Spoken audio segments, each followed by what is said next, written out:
बिस्मिल्लाहिर्रहमानिर्रहीम अस्सलाम वालेकुम। जी बच्चों, कैसे हैं आप लोग? अच्छा भाई, चैप्टर नंबर 4 शुरू करने लगे हैं और यहाँ पे टाइटल है इसका इंट्रोडक्शन टू एनालिटिकल ज्योमेट्री।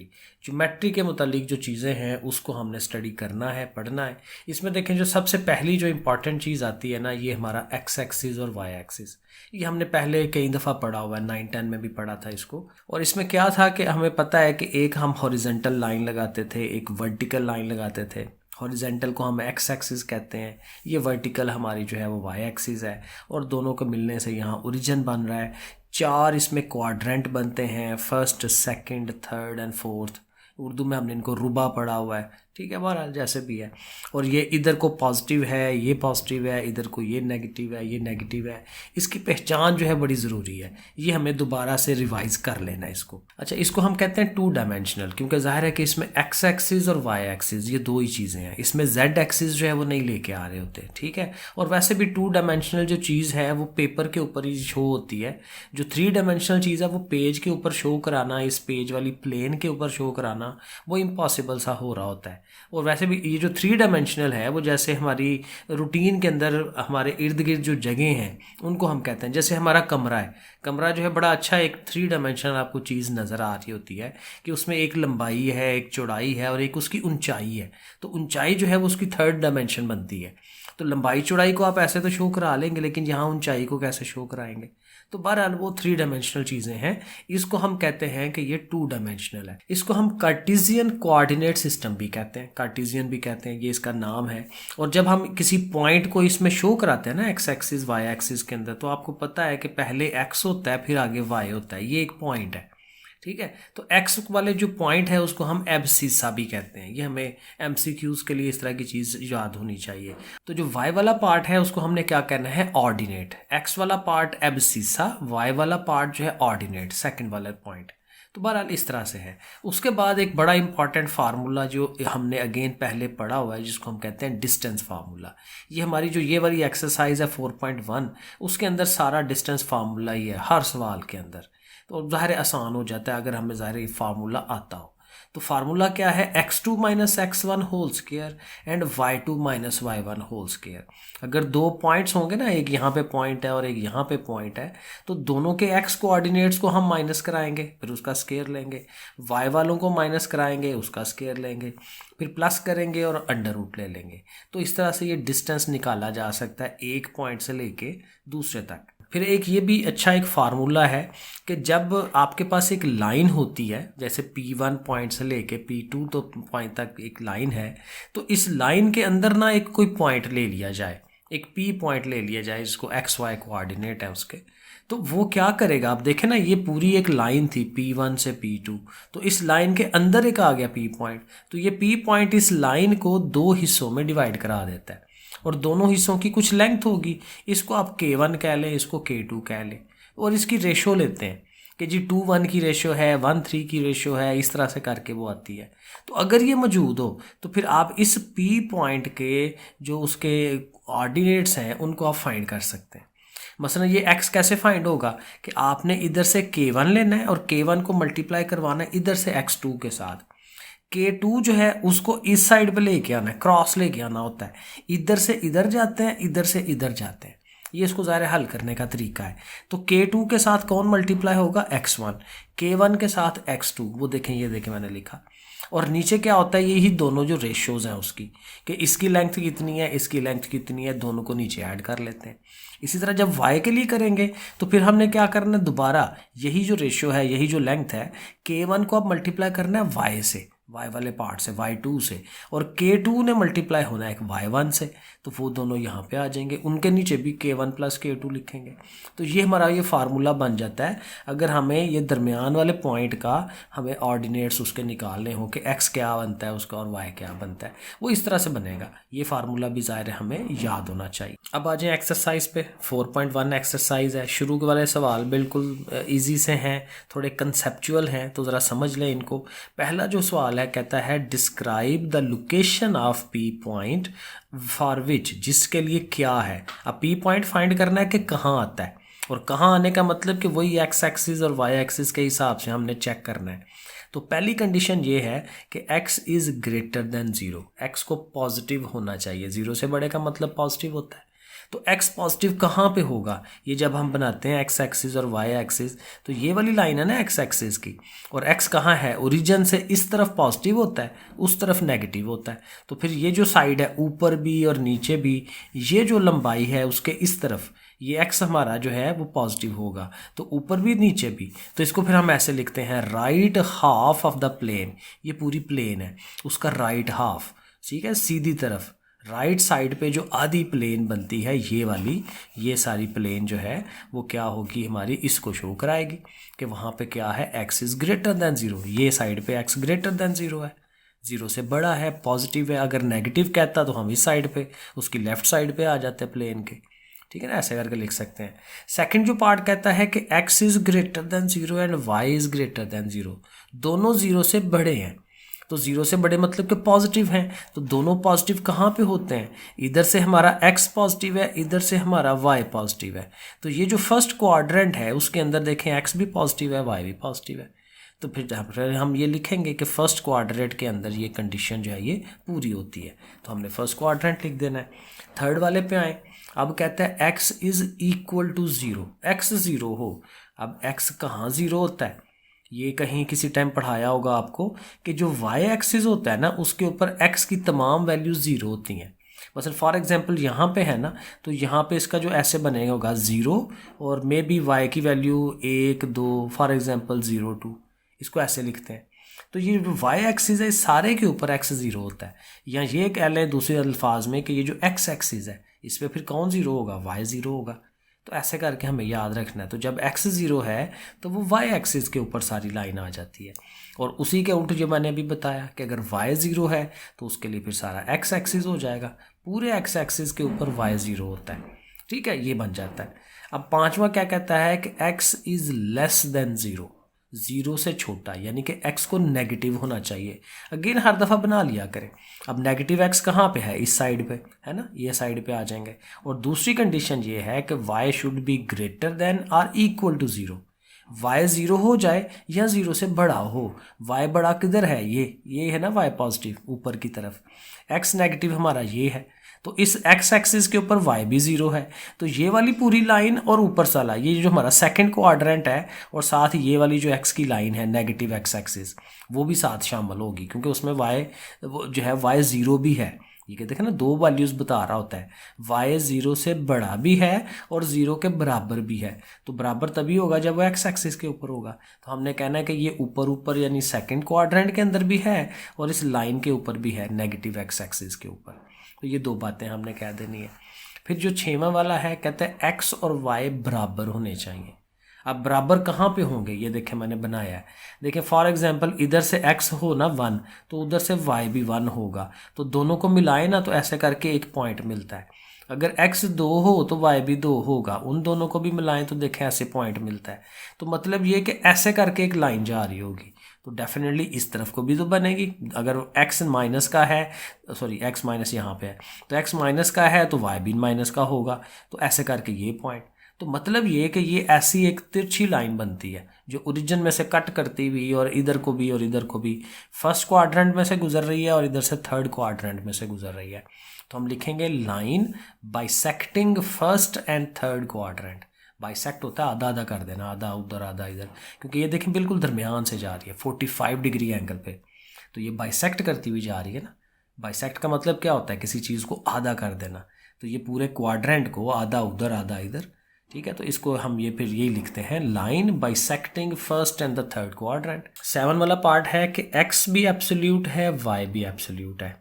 अब यहाँ से कैसे पता चलेगा, उसके लिए अगेन ये 9-10 में हमने इस तरह का एक सवाल किया हुआ है कि इस पूरी एब्सोल्यूट को इधर ले आए। ऐसे समझें कि जी इधर कोई 1 से मल्टीप्लाई हो रही है वो चीज़, जब इसने उधर जाना है तो इसके ओवर में आना है। मल्टीप्लाई हो रही हो तो डिवाइड होता है, तो उसके ओवर में आ जाएगा, ठीक है। इधर एब्सोल्यूट, फिर एब्सोल्यूट की प्रॉपर्टी होती है कि अगर ऊपर नीचे दोनों का एब्सोल्यूट है तो आप इकट्ठा एब्सोल्यूट लिख सकते हैं। इकट्ठा लिख लिया। अब ये है कि एब्सोल्यूट को जब हल करते हैं तो क्या करते हैं, उसके दूसरी तरफ जो चीज़ होती है उसको एक दफ़ा प्लस लिखते हैं, एक दफ़ा माइनस लिखते हैं। तो जब यहाँ +1 होगा तो y ने उधर जाना है, तो x is equal to +y यानी ये वाली चीज़, और अगर -1 होगा तो y उधर जाएगा तो -y यानी ये वाली चीज़। तो ये दो आंसर्स आते हैं। और अगर आप देखें तो ये जो x is equal to y है वो अभी हमने ऊपर किया कि जब ये कंडीशन होती है तो ये पहले और तीसरे क्वाड्रेंट में होता है, और अगर ये दूसरी कंडीशन है x is equal to -y, तो इसका मतलब क्या है कि अगर x पॉजिटिव है तो y नेगेटिव है। तो वो पॉजिटिव नेगेटिव कहाँ होता है, वो इस सेकंड क्वाड्रेंट में होता है या 4 वाले में होता है? क्योंकि देखें सेकंड में क्या है, इसमें x नेगेटिव है, उधर से y पॉजिटिव है। फोर्थ में क्या है, इधर से y नेगेटिव है और x पॉजिटिव है। तो हम इसको कहेंगे कि सेकंड और फोर्थ में से एक लाइन बाइसेक्ट करती हुई जा रही है। तो ये फिर दो हमने आंसर्स लिखने हैं, line bisecting first and the third quadrant, और दूसरा लिखेंगे कि line bisecting second and the fourth quadrant. तो ये दो आंसर्स इसके बन सकते हैं। 8 वाला पार्ट, यहाँ पे क्या है जी, x का एब्सोल्यूट है और साथ कह रहा है is greater than or equal to 3। क्योंकि एब्सोल्यूट है तो आपको पता है कि आप उधर वाली चीज़ को एक दफ़ा पॉजिटिव और एक दफ़ा नेगेटिव लिख सकते हैं। अब ये क्या कह रहा है कि जी x 3 से बड़ा है और उसके बराबर है, तो 3 पॉजिटिव वाला, तो ये है ना x एक्सिस और y एक्सिस आप बनाते हैं, तो ये एक्सिस है, फॉर एग्जांपल x एक्सिस है, तो यहाँ 1 यहाँ 2 ये 3 आ रहा है, तो 3 से बड़ा ग्रेटर है ना, तो 3 से बड़ा फिर आगे की तरफ होगा, तो 3 और 3 से बियॉन्ड आगे की तरफ। और इस तरह जब -3 है तो फिर इस तरफ को -3 आएगा x का, वो यहाँ आ गया तो उससे आगे की तरफ, क्योंकि उससे भी उसने बड़ा हो शो कराना है। तो फिर यहाँ पे हम ये लिखेंगे कैसे points lying on the right side of x is equal to 3, उसकी राइट साइड पे, and left side of x is equal to -3, उसकी लेफ्ट साइड पे। 9 वाला पार्ट है x is greater than 2 and y is equal to 2। पहली बात तो देखें दोनों पॉजिटिव है, y भी जमा का 2 है, वो एग्जैक्टली उसके इक्वल है, और x कह रहा है कि 2 से बड़ी वैल्यूज हैं, डेफिनेटली पॉजिटिव। तो फिर ये दोनों पॉजिटिव कहाँ होती हैं, फर्स्ट क्वाड्रेंट के अंदर। जब हम ऐसे बनाते हैं तो ये फर्स्ट क्वाड्रेंट में आता है, ठीक है। तो in the first quadrant with क्या, विद जाहिर है जो कंडीशन है कि y जी 2 होना चाहिए और x 2 से बड़ा होना चाहिए, लेकिन है क्या फर्स्ट क्वाड्रेंट के अंदर, वो हम बताएंगे। और 10 वाला x and y with opposite sign, opposite sign का अभी हमने पीछे किया, ये वाला x is equal to -y, कि एक अगर पॉजिटिव है तो दूसरा नेगेटिव है। तो ये हमने कहा था कि ये सेकंड और 4 वाले क्वाड्रेंट के अंदर आता है, तो यहाँ पे भी हमने यही आंसर लिख देना है, लाइंग इन द सेकंड और फोर्थ क्वाड्रेंट। तो ये हमारा पहले क्वेश्चन का सारे पार्ट्स हो गए। क्वेश्चन नंबर 2 जो है बहुत ही आसान, बड़ा सिंपल सा सवाल है। देखें कहता है फाइंड द डिस्टेंस, 2 पॉइंट्स होंगे तो उनके दरमियान डिस्टेंस फाइंड करना है और उनका मिड पॉइंट लेना है। तो ज़ाहिर है ये हम बड़ी पहले भी ये करते आए हैं 9-10 के अंदर, ये 2 पॉइंट्स हैं ना, तो इनका हमने डिस्टेंस लेना है। डिस्टेंस लेते हुए कोई इशू नहीं है, जहाँ से मर्जी स्टार्ट कर ले, सिर्फ ये याद रखना है कि हमने x में से x माइनस कराना है, y में से y को माइनस कराना है, चाहे जिसको मर्जी पहले ले ले। मसलन 3 माइनस ये 2 करा ले या -2 -3 करा ले, वो कोई इशू नहीं है। तो मैंने क्या किया है, नॉर्मली क्या करते हैं कि सेकंड में से फर्स्ट को माइनस कराते हैं, तो -2 -3 देखें उसका ऊपर स्केयर प्लस, फिर ये -4 -1, देखें तरतीब ये याद रखना है कि अगर आपने इसका x पहले लिया है ना तो फिर y भी उसी का पहले लेना है, ये काम गलत नहीं करना। फॉर एग्जांपल आप ये करें कि -2 -3 करें तो फिर अगली दफ़ा जी 1 -4 कर लें, ये नहीं करना। अगर इसका x पहले लिया है तो उसका भी y पहले लेना है। बहरहाल किसी एक तरफ से करके दूसरा माइनस करा दें बीच में से। तो अब देखें, अब चूँकि स्केयर है तो माइनस तो ख़त्म हो जाता है ना, 2 और 3 5 बनेगा, -5 माइनस ख़त्म हो जाएगा स्केयर की वजह से। 5 का 25 स्केयर, इधर से भी ये 5 आ रहा है, 25 दोनों मिलके 50, और 50 को आप कैलकुलेटर में करके देखें ऐसे बन जाता है, क्योंकि 50 क्या होता है 25 × 2, तो 25 जो है वो 5 का स्केयर है, तो 5 बाहर आ जाता है, स्केयर अंडर रूट कट के तो 2 रह जाता है। वरना ये कैलकुलेटर पे आपको डायरेक्ट कर देता है, सीधा सीधा काम है कि लिखें वो खुद ही कर देगा आपको। मिड पॉइंट के लिए क्या करते हैं, मिड पॉइंट के लिए हमने क्या करना था कि x वाले कोऑर्डिनेट के साथ x वाले को प्लस करके 2 पे डिवाइड, y वाले के साथ y वाले को इकट्ठा करके 2 पे डिवाइड। तो क्या लिखेंगे 3 -2 तो लिखेंगे ना, क्योंकि उसका अपना -2 है, माइनस करा नहीं रहे, करवा हम प्लस ही रहे हैं, लेकिन चूंकि उसका अपने पास माइनस है तो फिर तो ज़ाहिर है प्लस नहीं आता ना। तो 3 - 2 / 2, ठीक है। और आगे क्या लिखेंगे, 1 - 4 / 2। तो ये देखें वो हमने लिखा है और दैट्स इट, आंसर बन जाता है। 3 में से 2 1 और 1 - 4 - 3 होता है। तो ऐसे मिड पॉइंट बन जाना है। तो बाकी पार्ट भी इसी तरह है। बी पार्ट देखें, ए पार्ट उसका जो है पॉइंट दिया हुआ है, बी पॉइंट दिया हुआ है। तो ए बी डिस्टेंस के लिए यही है, ए बी लिख के तो 2 लाइनें ऐसे करके लगा दिया करें तो पता चल जाता है कि आप डिस्टेंस निकाल रहे हैं। सो 2 - -8 तो वह प्लस हो जाएगा, -1 एंड -3 उसका होल स्क्वायर। तो ये करें, 10 का स्क्वायर 4 का स्क्वायर, ये 100 और 4 का स्क्वायर 16, 116 हो जाएगा। और 116 को भी इसी शक्ल में आप बना सकते हैं। ये बनता है 4 × 29। तो 4 का 2 बाहर निकल जाएगा, 29 ऐसे। और मिड पॉइंट के लिए दोनों को ऐड ही करना है, ठीक है। एक्स वाले कोऑर्डिनेट ऐड हुए 2 पे डिवाइड, वाई वाले ऐड हुए 2 पे डिवाइड। तो ये करके ऐसे बन जाएगा। सी वाला पार्ट भी बिल्कुल वैसे ही है, डिस्टेंस फार्मूला लगाना है, ये माइनस ये, तो ये माइनस माइनस प्लस हो जाएगा। 5 - ये, तो ज़ाहिर उसने भी प्लस हो जाना है। दोनों देखें 5 √ वाले हैं, ठीक है। तो -3 + 1 बन जाता है -2। और इसका एलसीएम ले लें, 3 5s are 15, 15 और 1 16, 16/3, वरना कैलकुलेटर में लिखें डायरेक्ट आपको वो कर देता है। और 16 का स्क्वायर 259, 3 का स्क्वायर 9, इधर से माइनस फिर ख़त्म होना है, माइनस ऑलवेज ख़त्म होता है क्योंकि स्क्वायर है। 2 का स्क्वायर 4 हो जाएगा और 5 का अंडर रूट और स्क्वायर काट के 5 आता है। तो 4 5s are 20। फिर इनका भी आप एलसीएम ले सकते हैं, लेकिन अगेन आप कैलकुलेटर में लिख के कर लें, उस तरह से भी हो जाता है। वरना का एलसीएम ये है कि 9 से ये मल्टीप्लाई, 9 2s are 180 है ना, 180 बनेगा, साथ ये ऐड होगा 436/9। और आप इसका अंडर रूट लेके देखें तो ऊपर से ये देखें 2 निकल रहा है, बाकी नीचे 9 जो है वो तो ज़ाहिर 3 का अंडर रूट होता है, वो 3 आ जाएगा।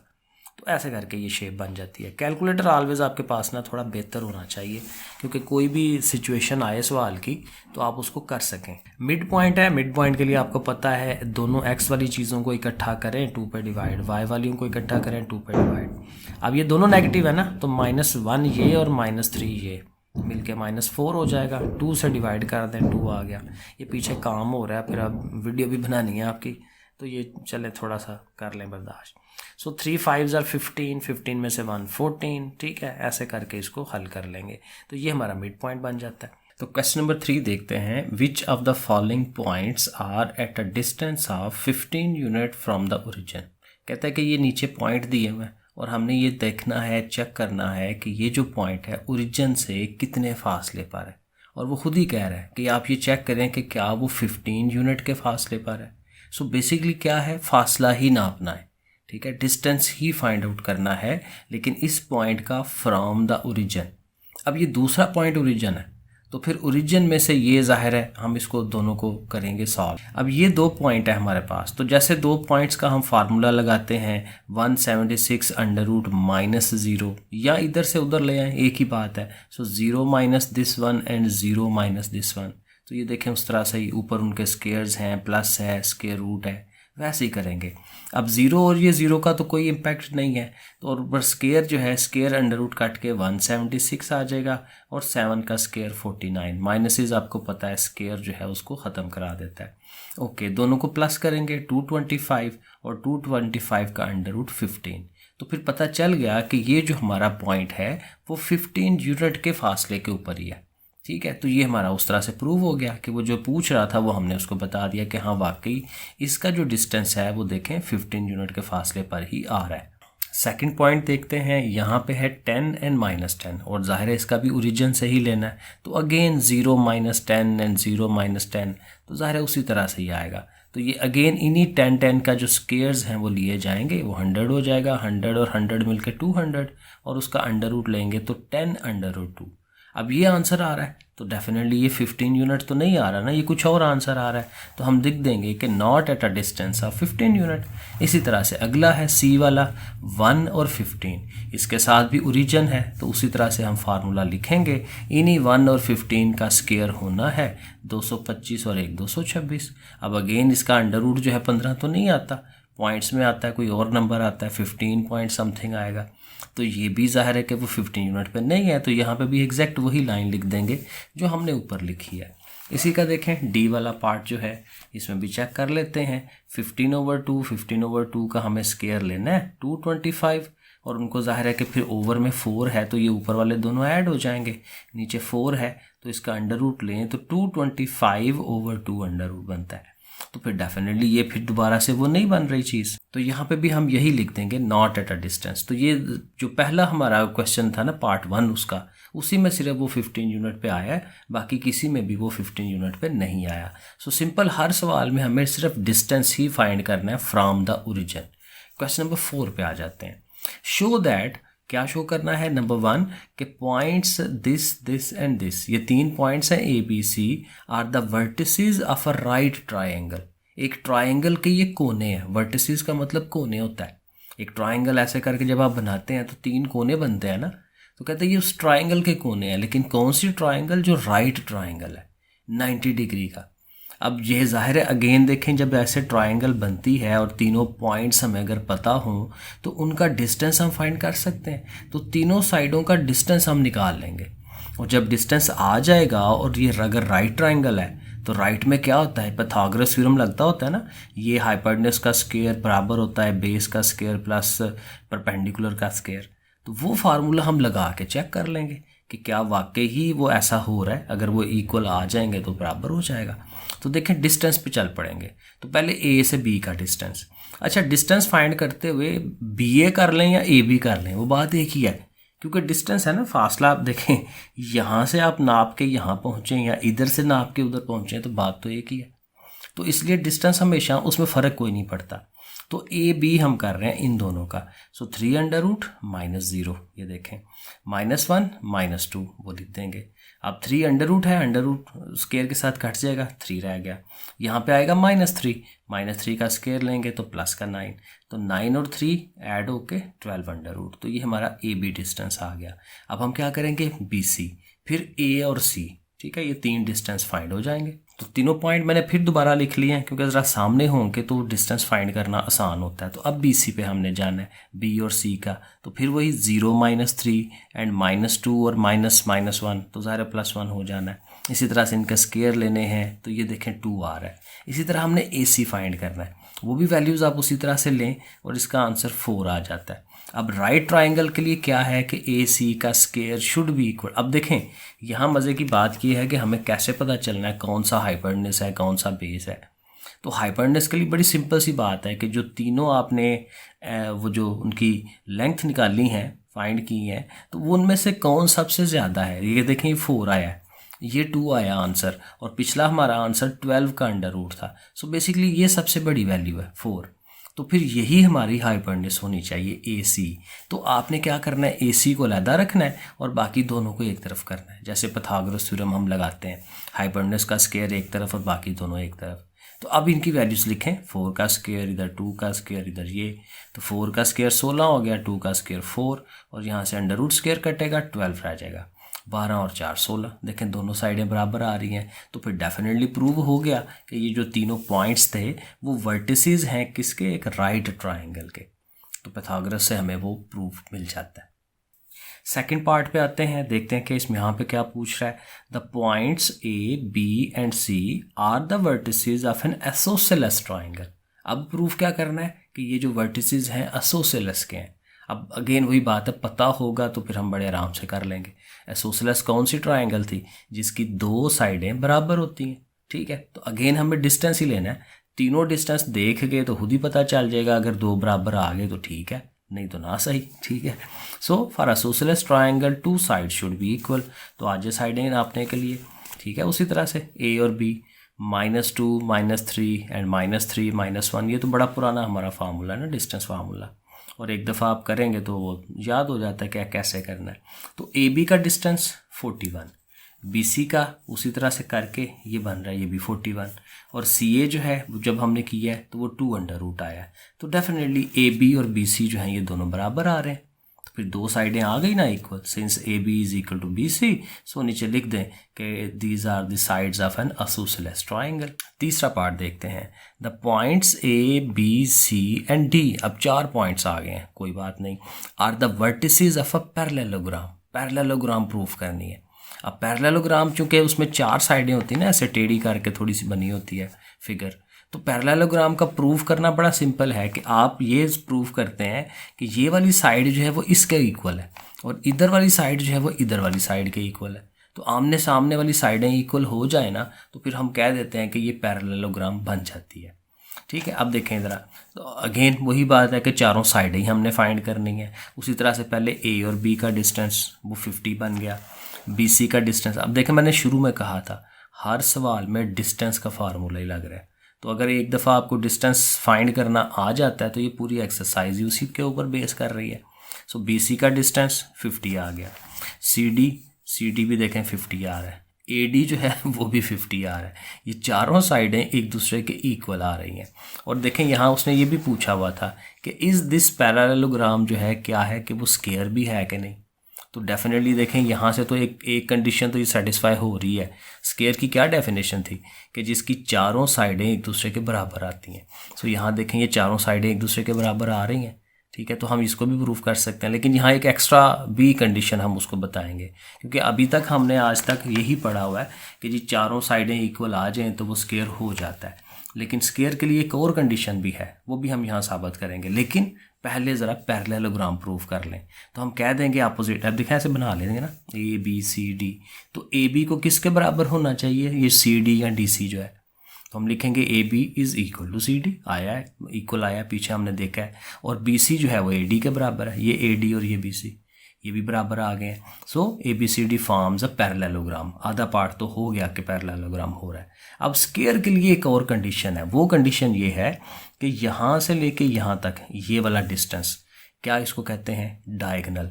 तो ये जो ए सी डायगनल है और ये जो बी डी डायगनल है ये भी आपस में बराबर होने चाहिए, फिर भी पक्का हो जाता है कि हाँ ये स्क्वायर है। तो ये हम ज़रा इसको भी कैलकुलेट कर लेंगे। तो ज़ाहिर है पॉइंट्स तो हैं हमारे पास ए और सी, तो ज़ाहिर है वो डिस्टेंस ले लेंगे उसका। तो ये हम उसका डिस्टेंस बना रहे हैं, तो आपके सामने है 10 आता है। इसी तरह बी और डी, पॉइंट्स बी और डी, उनका हमने डिस्टेंस बनाना है, तो वो भी आपके सामने 10 ही आया है। तो फिर प्रूव हो गया कि ए सी और बी डी भी बराबर आ गए हैं। तो फिर इसका मतलब ये है कि ए बी सी डी जो है वो क्या कर रहा है, एक स्क्वायर भी बना रहा है। Question number 5, the mid points of the sides of a triangle. एक ट्राइंगल है हमारे पास और उसकी जो साइडें हैं तीनों, उनके मिड पॉइंट उसने खुद ही बना के दे दिए हैं।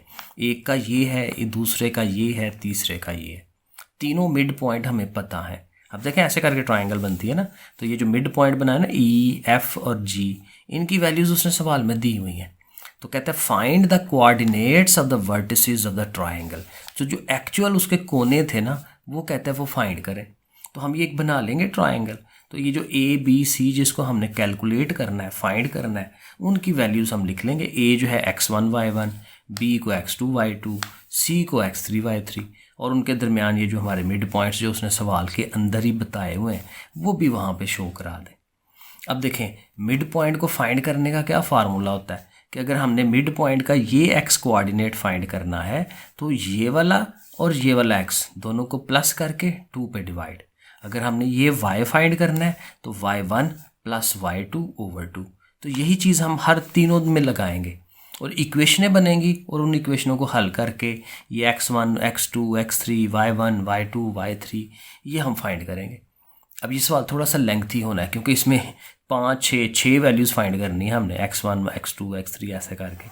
अब देखें, ये देखें, let A B C are the vertices of the triangle, जैसे हमने ऊपर कहा। अब क्या है कि ये जो ई पॉइंट है कैसे कैलकुलेट होता है, इन दोनों को प्लस करके 2 पे डिवाइड करके, तो वो मैंने लिख दिया है।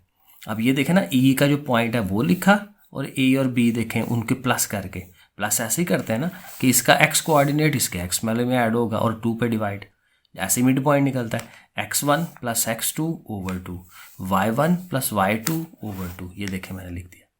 अब इससे क्या होगा कि ये जो हमारा x1 प्लस x2/2 है वो किसके बराबर होना है, 1 के, क्योंकि इधर से ये पहला नंबर है और ये पहला नंबर है, तो पहले ने पहले के इक्वल होना है ना, और दूसरे ने दूसरे के इक्वल होना है। वो हम सेपरेट सेपरेट लिख लेंगे। यहाँ से 2 ले जाएं उधर, तो x1 plus x2 is equal to 2, ये इक्वेशन बन जाएगी, इक्वेशन नंबर 1। और इधर से भी 2 ले जाएंगे तो y1 plus y2 is equal to -2, ये दूसरी इक्वेशन। इसी तरह से और बनाएंगे। अभी तो हमने ये सिर्फ इसका किया है ना, अब इधर आ जाएंगे, फिर इधर आएंगे। तो अब इधर आते हैं f की तरफ, तो f किसके बराबर होगा, b plus C over two. वो देखें हमने ये लिखा f is equal to b plus C over two. सही हो गया ना। f की वैल्यू लिखें, f की वैल्यू उसने सवाल में दी हुई है, ये वैल्यू दी हुई है उसने, वो हम लिखेंगे। और b प्लस सी वही है क्योंकि b के अंदर है x2 y2, c के अंदर है x3 y3। तो x2 plus x3 over two, y2 plus y3 over two, वो हम ये देखें लिख रहे हैं। और बिल्कुल पहले की तरह हमने इसको भी वही कर लेना है। -4 ने इसके इक्वल, -3 ने इसके इक्वल, वो लिख लिया। 2 फिर उधर चला गया, 2 फिर उधर चला गया, यहाँ से भी देखें 2 इक्वेशनें बन जाएंगी। डन हो गया। इसी तरह से अब थर्ड साइड पे आ जाएंगे इधर भी। तो ये जैसे मैंने इधर इन दोनों का समझाया है एग्जैक्ट ऐसे ही करना है इसका। तो ये आपके सामने मैं कर रहा हूँ, g is equal to a plus C over two. तो g की वैल्यू लगा लेंगे और a और c को ज़ाहिर है प्लस करके लिख लेंगे जैसे हमने पीछे लिखा। तो -1 ने इसके इक्वल होना है, वो लिख लिया, और 1 के इक्वल ये चीज़ हो जाएगी। और उसी तरह से 2 को उधर लेके, 2 को उधर लेके हमारे पास ये 5वीं और 6वीं इक्वेशन बन गई। अब 6 देखने हमने इक्वेशंस बना ली हैं, लेकिन डेफिनेटली अभी वैल्यूज़ तो नहीं है हमारे पास। तो अब x1 x2 x3 ये हमें फाइंड करनी है। अब पहले x पे आ जाएं। अब जो पहली इक्वेशन है हमारी वो थी x1 plus x2 is equal to 2। इसमें x1 और x2 है, और जो दूसरी इक्वेशन है उसमें x2 और x3 है। तो x2 यहाँ पे भी है और पहली वाली में भी है। तो हम क्या करते हैं, पहली और दूसरी, ये जो तीसरी इक्वेशन है इसमें से x2 ख़त्म कर देते हैं। तो पीछे क्या रह गया, x1 और x3, और वो x1 x3 हम यहाँ ले आएंगे। अब देखें हम क्या लिख रहे हैं, सब्ट्रैक्टिंग थर्ड इक्वेशन फ्रॉम 1। तो 3 वाली जो इक्वेशन है नीचे, और फ्रॉम 1 यानी 1 वाली जो पहली इक्वेशन आई है वो हम ऊपर लिख लेंगे। x1 plus x2 is equal to 2 and x2 plus x3 is equal to -8 नीचे। अब देखें सब्ट्रैक्शन है, साइन चेंज करेंगे तो x2 देखें कटेगा, जो हमारा मेन काम था कि x2 निकल जाए। तो ये x1 रह गया, यहाँ से है -x3, और ये 2 और ये 8 जो है मिलकर 10 हो गया। अब देखें ये इक्वेशन आ गई है। अब जो हमारी ये वाली जो 5वीं इक्वेशन है x1 x3, अब देखें ना इसमें भी x1 x3 है, और इसमें जो अब हमने बनाई है वो भी x1 x3 है। तो उसको हम इसके नीचे लिख लेंगे, 5वीं इक्वेशन को, एडिंग इक्वेशन 5, वो इसके नीचे। अब नीचे लिखने से ये होगा कि x3 हमारा कट जाएगा, पीछे सिर्फ x1 रह गया। x1 और x1 2x1, 10 में से 2 निकालें 8, 2 ने जाके डिवाइड करना है तो x1 की वैल्यू 4 आ गई। किसी एक की वैल्यू तो निकली ना, ठीक है। अब ये वैल्यूज़ हम बारी बारी पीछे को पुट कराते जाएंगे और वो वैल्यूज़ आ जाएंगी। अब x1 आ गया ना, तो अब देखें ये जो पहली इक्वेशन थी इसमें x1 और x2 दोनों हैं। तो अब x1 की वैल्यू 4 अगर आप यहाँ पुट कराते हैं तो x2 निकल आएगा, ठीक है। तो जब x2 निकल आया तो फिर x3 भी हो जाना है। तो ये देखें अगले पेज पे हम ये कर रहे हैं, ये देखें एग्जैक्टली मैंने वही लिखा है, x1 प्लस x2 पहली इक्वेशन इक्वल टू 2 वो लिखी। x1 की वैल्यू जो हमने निकाली है वो 4 लगाई, 4 को उधर ले गए, माइनस कराया तो x2 की वैल्यू -2। अब x2 आगे आप 5वीं में पुट करा लें या किसी और में जहाँ पे x3 आता हो। तो x1 plus x3 is equal to, x1 की वैल्यू हमने यहाँ पुट करा देनी है। तो x1 की वैल्यू 4 उधर जाके माइनस होगी, -2 और -4 -6 हो गया। x3 की वैल्यू भी निकल आई। सो तीनों एक्सिस जो है निकल आए। अब यही सारा प्रोसेस हमें y के लिए करना पड़ेगा। तो अभी भी हम जब y की जो पहली 2 इक्वेशंस आई है ना उनको हमने लेना है। ये देखें ये फर्स्ट इक्वेशन थी हमारी y की, y1 y2 इसमें आ रहा है, और जो दूसरी इक्वेशन थी y की वो ये वाली थी। तो डेफिनेटली यहाँ से भी हम y2 को ख़त्म करा देंगे और यही काम करेंगे कि ये जो 4 वाली इक्वेशन है इसको हम 2 वाली में से सब्ट्रैक्ट करवाएंगे, ठीक है। सब्ट्रैक्टिंग इक्वेशन 4 फ्रॉम 2, और हमारा जो y2 है वो यहाँ से एलिमिनेट हो जाएगा। सो ये देखें सब्ट्रैक्टिंग 4 फ्रॉम 2, 2 वाली को ऊपर रखा, 4 वाली को नीचे रख लिया। सब्ट्रैक्शन करवाएंगे, y2 कट जाएगा, y1 और ये -y3 आ गया, और -2 प्लस 6 करेंगे तो प्लस का 4। अब इसके साथ जो तीसरी वाली हमारी y वाली थी, 6 वाली जो इक्वेशन है वो नीचे लिख लेंगे। अब यहाँ से देखें y3 जो है बड़े आराम से कट जाएगा, और 2y1 और इधर से 6 और y1 की वैल्यू 3 आ गई। अब ये बारी बारी पुट कराएंगे, y1 की वैल्यू 3 आई है।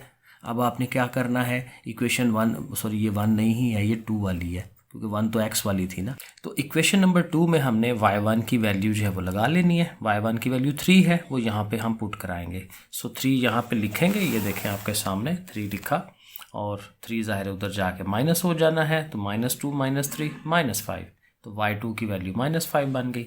अब y2 भी आ गया तो अब किसी और इक्वेशन को लें जिसमें y2 और y3 है, उसको लेंगे और वहाँ पे हम ये y2 जो है वो सब्स्टिट्यूट करवा देंगे और यहाँ से y3 निकल आएगा। अब सारी वैल्यूज़ आ गई ना, x1 y1 x2 y2, वो सारी जो हमने फाइंड की हैं वो उठा के आप लिख लें। ए के अंदर था ना x1 y1, यहाँ पे x1 y1 जो आया है वो आप ढूंढ के लिख लें, x2 y2 x3 y3, तो ये तीनों वर्टिसेस जो हैं वो मिल जाएंगे। Question number 6, find h such that the point this and this. 3 points हैं और वहाँ से हमें क्या फाइंड करना है, h फाइंड करना है। ये तीनों पॉइंट क्या हैं, are vertices of a right triangle.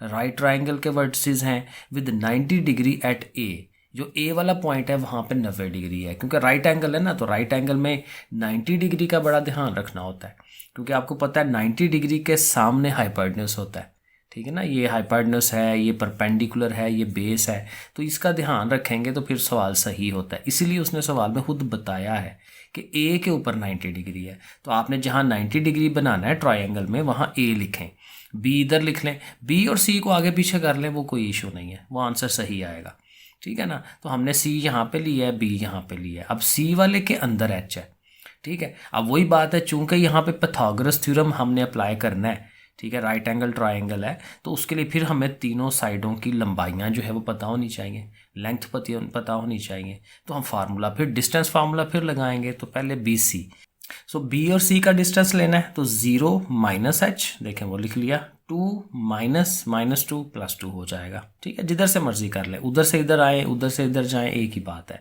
तो ऊपर स्केयर्स लेके अंडर रूट जैसे होता है। अब एच का स्केयर आएगा, क्योंकि ये तो 0 है, 2 और 2 4 हो जाएगा, 4 का स्केयर 16। और अगर आपने अंडर रूट खत्म करानी है तो दोनों तरफ स्केयर ले लें। तो देखें बी सी के ऊपर मैंने स्केयर लिख दिया है, यहाँ से अंडर रूट खत्म हो जाएगा क्योंकि स्केयर ले लिया है। तो ये हमारे पास एक इक्वेशन या एक साइड जो है वो बन गई। अब इसी तरह हमने बी ए फाइंड करना है और ए सी फाइंड करना है। तो वैल्यूज़ आपके सामने होंगी बी और ए को आपने माइनस करवाना है, डिस्टेंस फार्मूला लगाना है और स्केयर्स लेके, तो ये आपके सामने 12 आ जाएगा। हाँ, साथ ही अंडर रूट ख़त्म करवा लिया ना, इधर स्केयर ले लिया। इसी तरह ए सी फाइंड कर रहे हैं तो ए सी का भी अपना फार्मूला लगाएंगे वैल्यूज़ सामने रखते हुए, ठीक है ना। और फिर यहाँ पे देखें, यहाँ पे ये 2 चीज़ें, इनका स्केयर है, तो ज़ाहिर ये वही फार्मूला ना, A square B square and 2ab।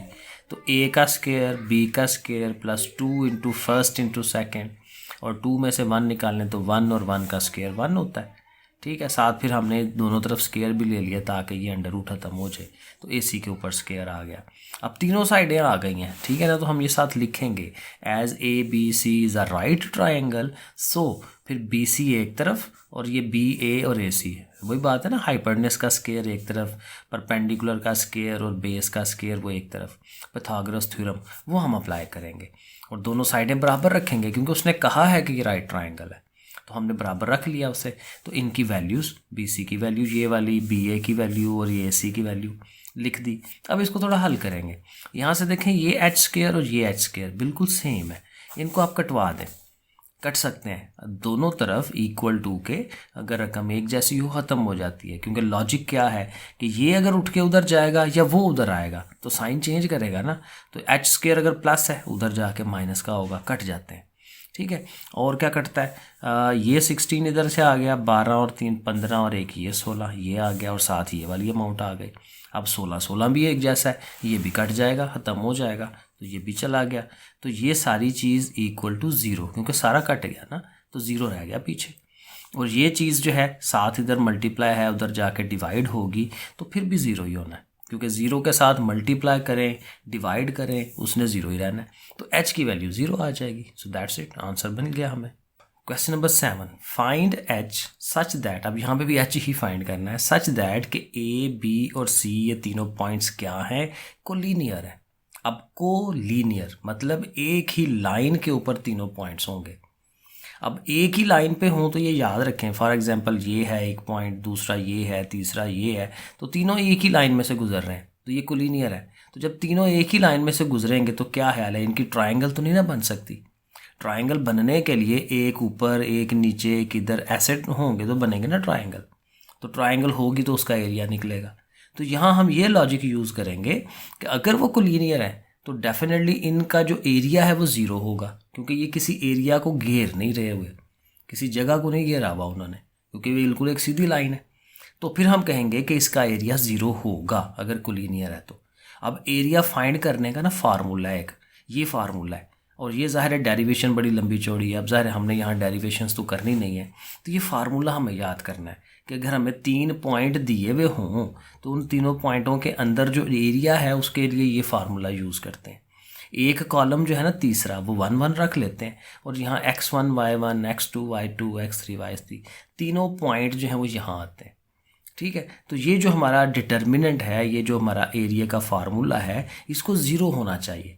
सो देखेंगे मैंने लिखा है area for triangle form by the 3 points वो ये है, and it will be 0 for collinear points.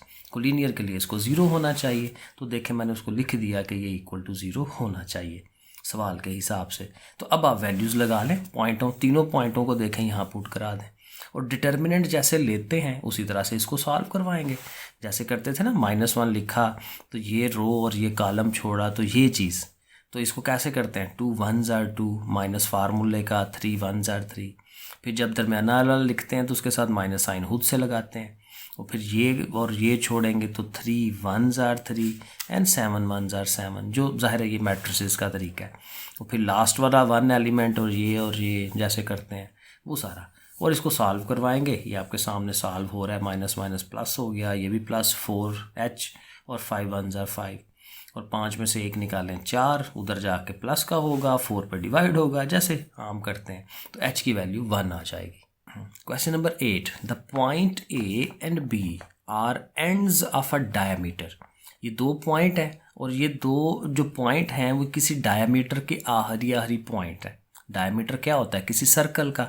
Diameter ये होता है कि इस सर्कल के एक साइड से हो के दूसरी साइड तक एक लाइन जाती है, लेकिन डायमीटर इसको इसलिए कहते हैं क्योंकि वो सेंटर में से होके जाती है, तो ये डायमीटर है। तो जैसे A पॉइंट इधर है तो B पॉइंट इधर है। अब करना क्या है, फाइंड द सेंटर, ये जो सेंटर है दरमियान वाला इसको फाइंड करें, and radius of the circle. तो रेडियस डेफिनेटली यहाँ से लेके यहाँ तक का डिस्टेंस। अब ये जो सेंटर है ये बेसिकली मिड पॉइंट है, बड़ा सिंपल सा काम है। हमें A और B तो दिया हुआ है ना, तो हमने क्या करना है उनके वैल्यूज़ को प्लस करना है, 2 पे डिवाइड करना है, वो मिडल वाला पॉइंट निकल आएगा। और जब ये M निकल आएगा तो M से लेके B तक का डिस्टेंस या A तक का डिस्टेंस वो उसका रेडियस हो जाना है। तो बड़ा सिंपल है, देखें let M is the mid point, और ज़ाहिर है वो सेंटर भी है, and centre of the circle. So M जो XY हमने निकालना है, देखें -5 + 5 वो पॉइंट्स ये देख लेना, -5 और ये +5, पहला एलिमेंट प्लस होना है, दूसरा एलिमेंट भी प्लस होना है। -2 -4 वो लिखेंगे, 2 पे डिवाइड करेंगे तो ये 0 हो गया, 4 और 2 6, 2 पे डिवाइड करेंगे 3। ये हमारा मिडल पॉइंट आ गया, सेंटर आ गया सर्कल का। अब रेडियस जिसको हम डिस्टेंस फार्मूला लगाएंगे, तो ये हम किससे कर रहे हैं, M की तरफ से किसी एक तरफ ले जाए, तो हम बेसिकली MA फाइंड कर रहे हैं। तो हमने M निकाला ना 0 और -3, और A हमारा है -5 एंड -2। इन दोनों का हम ये डिस्टेंस फार्मूला लगा के तो वो हम निकाल रहे हैं, तो ये 26√, आता है।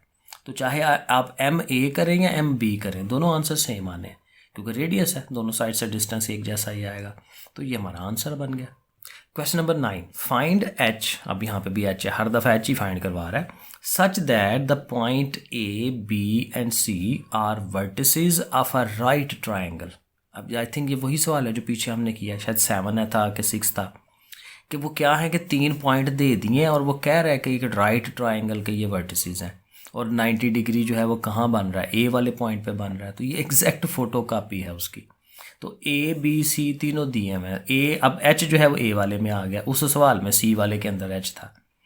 तो अगेन चूँकि राइट ट्राइंगल है, पाइथागोरस थ्योरम लगेगा, मसला फिसागोरस उर्दू में जिसे कहते हैं।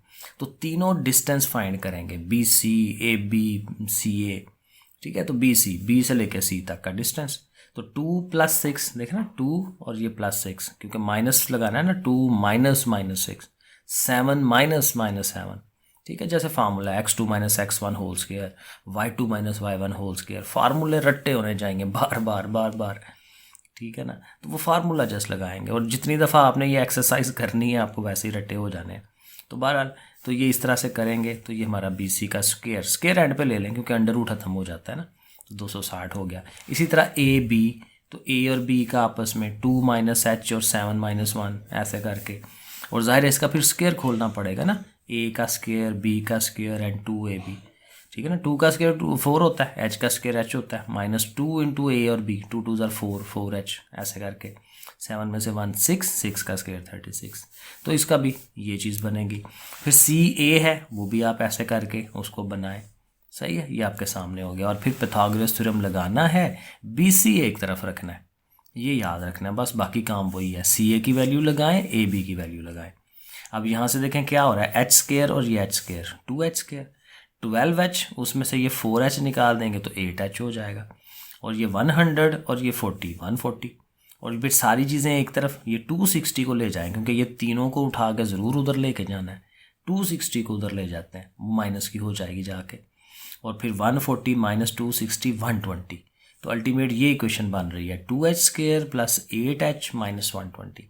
और अभी भी देखें इनमें से 2 कॉमन निकल रहा है, तो 2 अगर निकाल दें तो रह जाएगा h square plus 4h minus 60 is equal to 0। फिर उसके आप फैक्टर बना लें या जो भी करना है। सो देखें हमने इसके फैक्टर बनाने की तरफ गए हैं, 60 है 60, तो 10 6 बार 60 हो जाता है, और 10 में से 6 निकालें तो वो 4 आता है, और 10 को प्लस का रख लें क्योंकि हमारी एक्चुअल अमाउंट 4 जो है वो प्लस की है, तो बड़ी अमाउंट को प्लस रखें क्योंकि इसमें बड़ी अमाउंट का फिर साइन लगता है ना, 10 में से 6 निकालें तो 4 और बड़ी का साइन, ठीक है, तो ऐसे करके बन गया। अब इनके कॉमन ले लें, इन दोनों में से h कॉमन, इन दोनों में से -6, ठीक है, बाकी वो प्रोसेस आपको पता है, और फिर दोनों को सेपरेटली लहदा 0 के इक्वल, और h की वैल्यूज़ 2 मिल जाएंगी, 6 and -10। Question number 10, a quadrilateral, quadrilateral क्या है, जिसकी 4 साइडें होती हैं, शक्ल टेढ़ी मेढ़ी जैसे भी है लेकिन वो है क्वाड्रिलैटरल के 4 साइडें हैं।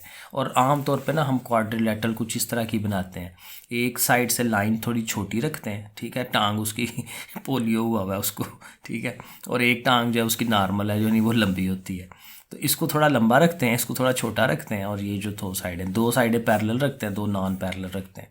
तो नॉर्मली हम क्वाड्रिलैटरल जो है ना वो इस शक्ल की बनाते हैं, वरना वो 4 साइडों की जो भी चीज़ है वो क्वाड्रिलैटरल है।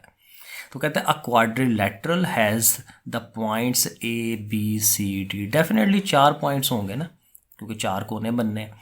ओके, तो क्या करना है, find mid points of its sides, तो इनके मिड पॉइंट देख मैंने नाम रख दिए हैं EFGH, क्योंकि ABCD तो वो खुद है, तो EFGH नाम रख दें उनके मिड पॉइंट्स के।